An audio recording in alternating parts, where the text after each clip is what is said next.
Hey everybody, welcome to a special edition of the OSP. I'm Sid Rosenberg, and I'm joined now by HBO boxing broadcaster legend, my good friend Larry Merchant, as Roy Jones Jr. gets set to take on Calzaghe at Madison Square Garden Saturday night in New York City. Larry stops by to talk some boxing. As always, Larry, it's a pleasure to talk to you, buddy. Same here, Sid. This is a big fight coming up on Saturday with Roy and Calzaghe, and Larry, Roy seems to has changed the way he goes about things. He was a guy that didn't really want to promote much and talk much. He'd go about his business in the ring, and that would be it. But this is a much different Roy Jones Jr. as a promoter that we've seen this time around, right? Well, there's an old saying in sports that some people want to say hello when everybody wants to say goodbye. Right. No. Roy has found the religion as a promoter that it's not a bad idea to turn up on time and to be helpful with the media to promote his events. And it's a good thing, whether you get religion earlier or later. And it's a big deal for him and for Calzaghe in different ways. Roy has won 4 different titles, and he's fought in all different divisions, Larry, and for a long time was considered pound for pound the best boxer in the world. I think Shane Mosley eventually took that title, but there are still lots of people out there, Larry, who question who really has Roy Jones Jr. beat along the way to get all these accolades and superlatives. What about that? What about the critics? Well, I think early on he was a sensational fighter, a brilliant athlete with the kind of hand speed that you just don't see.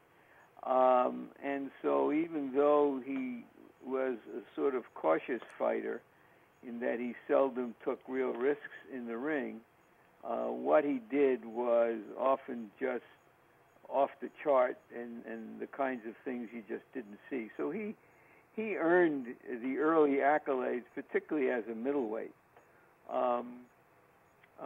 But now the question is whether the people who see him as the possible or potential or probable winner in this fight are dealing more with nostalgia and nationalism than the reality of who he has fought since he lost decisively in the third round, in the third fight of his series with Antonio Tarver.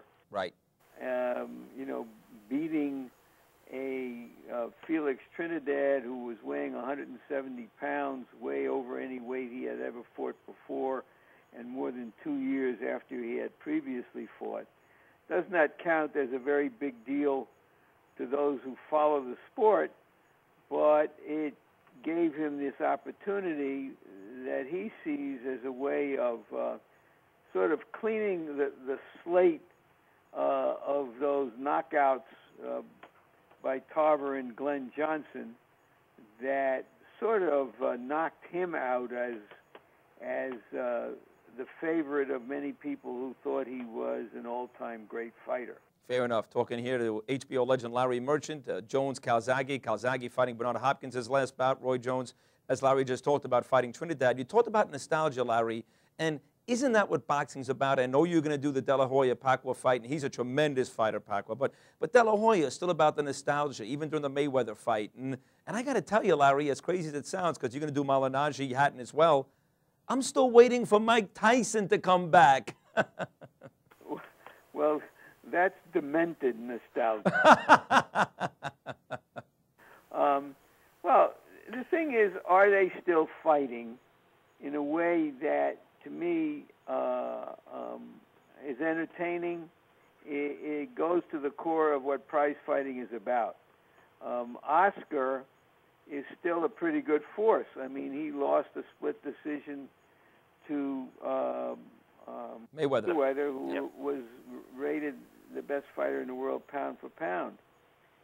Going back to the current fight, though, I think we want to see whether Joe Calzaghe, who is 45-0 as a professional and hasn't lost in like 18 years as a pro amateur, is the real thing, and he needs to win for that reason, just as Roy Jones thinks that a victory here will regain the credibility and the self-esteem that was so important to him. And I think that's true for most, how should I put it, senior citizen athletes in general and fighters in particular. You know, for Hopkins, beating Pavlik, even though that was well over Pavlik's normal weight, was important for him because he had lost 3 of his previous 5 or 6 fights, including to Calzaghe. So these kinds of goals and ambitions and incentives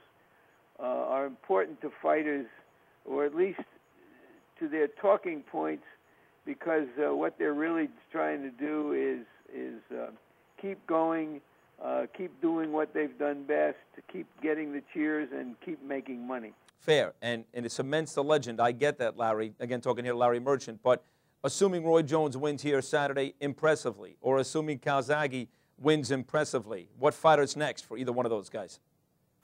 Well, in a surreal or perverse way, I think it would probably be best for boxing if Calzaghe won. Right. Because he has promised to retire. And for some reason, he may be more believable than most fighters who say they're going to retire. And that would mean that Jones would have no place to go. I don't think he would be a viable opponent for anybody anymore.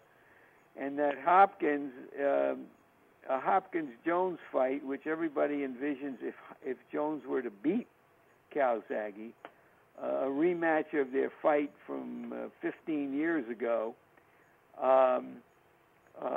So all 3 might effectively be retired. And in my view, that's like clearing the forest of big trees so the smaller ones can start to grow and flourish, and we can start paying more attention to a lot of the good young fighters out there. Agreed. By the way, I did have a chance earlier this morning to talk to Glenn Johnson, who beat Roy Jones Jr. and Antonio Tarver in the same year. He's fighting Tuesday night, the 11th, at the Seminole Hard Rock Hotel and Casino right down here in South Florida. Larry, it's always a pleasure to talk to you, buddy. I enjoy talking boxing with you more than anybody else. So enjoy the fight on Saturday night. I look forward to talking to you again. Thanks, Ed. You got it. That's Larry Merchant. This interrogation is over, and so is the show. But make sure you tune into opensports.com every day, where the future of sports on the web is open. So you think you can tackle a pro? There's only one way to find out. Click on fantasy at opensports.com.